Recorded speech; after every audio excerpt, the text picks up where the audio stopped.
ఆంధ్రప్రదేశ్లో Ambedkar open university ఏర్పాటు చేయాలని దళిత ప్రజా సంఘాలు డిమాండ్ చేశాయి. ఈ మేరకు సోమవారం కలెక్టర్ కార్యాలయం వద్ద ధర్నా నిర్వహించి నిరసన వ్యక్తం చేశారు. ఈ కార్యక్రమంలో దళిత నేతలు గడ్డం విజయపాల్, నీలాంబరం, జూపూడి శ్రీనివాసరావు తదితరులు పాల్గొన్నారు. విభజన చట్టం అమలు చేయడంలో కేంద్ర రాష్ట్ర ప్రభుత్వాలు విఫలమయ్యాయని వారు ఆరోపించారు. విభజన చట్టంలో పొందుపరిచిన మేరకు రాష్ట్రంలో అంబేద్కర్ ఓపెన్ యూనివర్సిటీ ఏర్పాటు చేయాలని డిమాండ్ చేశారు. పేద మధ్యతరగతి విద్యార్థులకు ఉన్నత విద్య కోసం తప్పనిసరిగా అంబేద్కర్ యూనివర్సిటీ అవసరం ఉంటుందని వారు వెల్లడించారు.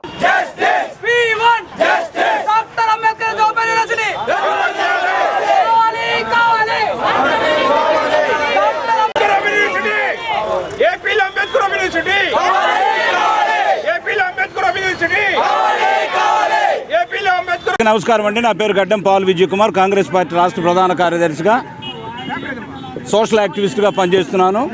ఈరోజు ఇక్కడ కార్యక్రమం ఉద్దేశం ఏంటంటే, ఈ ర్యాలీ ఉద్దేశం ఆంధ్రప్రదేశ్ విభజనకు ముందు ఈ అంబేద్కర్ ఓపెన్ యూనివర్సిటీ మన రాష్ట్రంలో కూడా ఏర్పాటు చేస్తామని, దీనికి కావాల్సినటువంటి నిధులను కూడా సమీకరించి ఇక్కడ కూడా ఏర్పాటు చేస్తామని విభజన హామీల చట్టంలో చేయడం జరిగింది.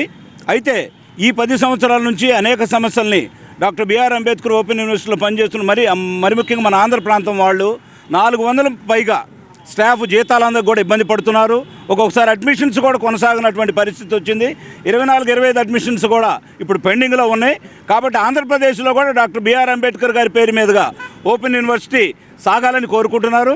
అదేవిధంగా పెండింగ్లో ఉన్నటువంటి జీతాలను కూడా ఏపీ రాష్ట్ర ప్రభుత్వం, మరి ముఖ్యంగా నారా చంద్రబాబు నాయుడు గారు దీని మీద దృష్టి సారించి వెంటనే వాళ్ళకి రావాల్సినటువంటి శాలరీస్ అందజేయాలని, ఏపీలో యూనివర్సిటీని ఏర్పాటు చేసి వైస్ ఛాన్సలర్ని ఏర్పాటు చేసి లక్షలాది మంది చదువుకున్నటువంటి అంబేద్కర్ ఓపెన్ యూనివర్సిటీకి పునర్వైభవం తీసుకురావడానికి ఏపీ రాష్ట్ర ప్రభుత్వం చర్యలు తీసుకోవాలని కోరుకుంటున్నాం. మరి ఏపీ ఓపెన్ యూనివర్సిటీ 1982లో మరి హైదరాబాద్ కేంద్రంగా పెట్టడం జరిగింది.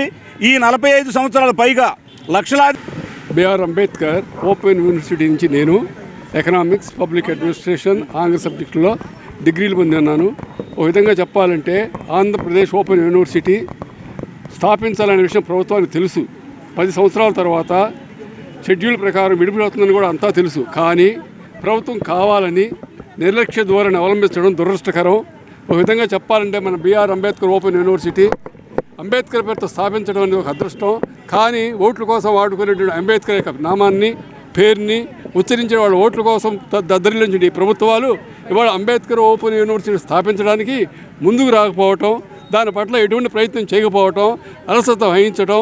మేము పలు పర్యాయాలు మన విద్యాశాఖ మంత్రి గారి నారా లోకేష్ గారికి పర్సనల్గా కలిసి మెమోరాండం ఇవ్వడం జరిగింది. తిరుపతిలో కూడా వారు కలుసుకోవడం జరిగింది.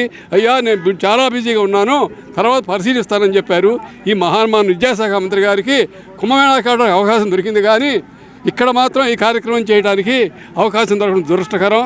అంబేద్కర్ యూనివర్సిటీ ఎందుకు వెలువడుస్తున్నామంటే, ఇక్కడ ఉన్నటువంటి కౌన్సిలర్స్ చాలా సమర్థత కలిగిన వాళ్ళు టైం టు టైం చక్కగా విద్యార్థి మెసేజ్లు పంపడంలో కానీ, ఆ యొక్క పాఠ్యాంశం రూపొందించడంలో కానీ చాలా శ్రేష్టమైనటువంటి యూనివర్సిటీ అంబేద్కర్ ఓపెన్ యూనివర్సిటీ. ఈ యూనివర్సిటీ యొక్క పాఠ్యాంశాలు చదువుకున్న విద్యార్థినులు చక్కగా గ్రూప్ 1, గ్రూప్ 2 పరీక్షల్లో కూడా కృతార్థులు కావడం జరిగింది. అంతేకాకుండా ఎంతోమంది ఈ యొక్క సెంటర్ ఆదివారం నాడు పనిచేయడం వల్ల ఉద్యోగస్తులు కానివ్వండి, మహిళలు కానివ్వండి,